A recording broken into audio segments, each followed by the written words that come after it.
Hello, and welcome to your new moon update by Claire the Oily Witch. So, we are talking about the new moon that is happening this March on Sunday. I had to think about that. Which March? This March. And kind of, we're in Pisces, so it's no surprise that I was a bit, whoo, and this new moon is in Pisces also. What's interesting, just to note astrologically, is this is the last new moon of the astrological year. So this is kind of like a culmination new moon of kind of, if you think about Pisces, you think about it being the kind of final zodiac sign, new moon energy. It's kind of like Pisces invites us to understand, kind of using our intuition and our sixth sense, the vastness of our energetic being, like who we are, our higher selves, right? So you've got that kind of energy coming in, and then a kind of a closure of past, like patterns, doorways, all of that kind of stuff with an expanded consciousness.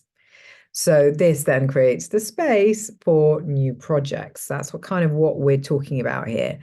And it's like understanding, when I say the vastness of your energetic being, is like using an understanding of the fact that we are everything all at once. And actually, we have everything that we want and need.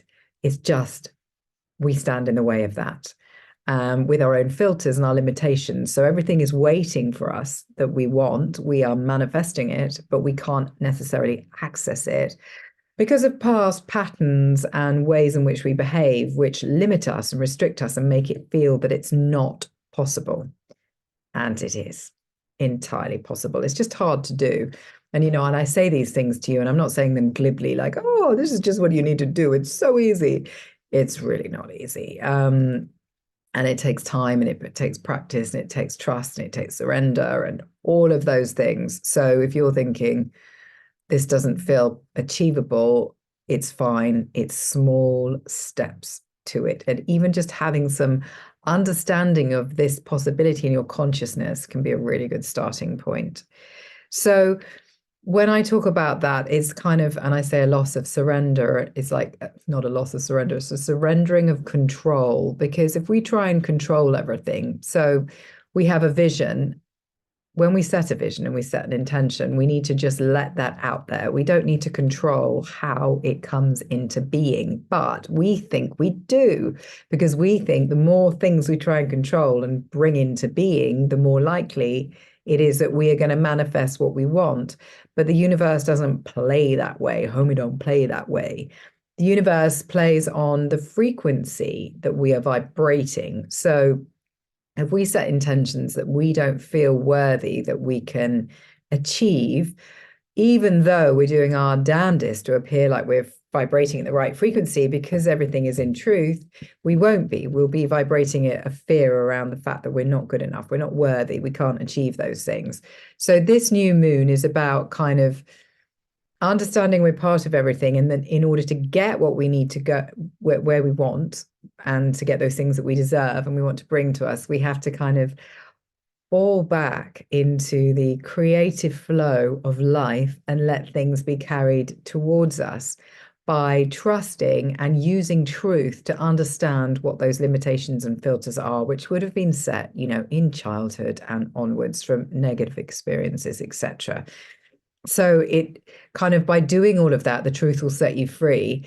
There is opportunity to use the power of Uranus in this new moon, which is kind of destruction. It's like helping with truth break old patterns. So there's kind of like an understanding of what those old patterns are. And if you're going to do anything this Sunday, it's to give yourself space to ask those questions.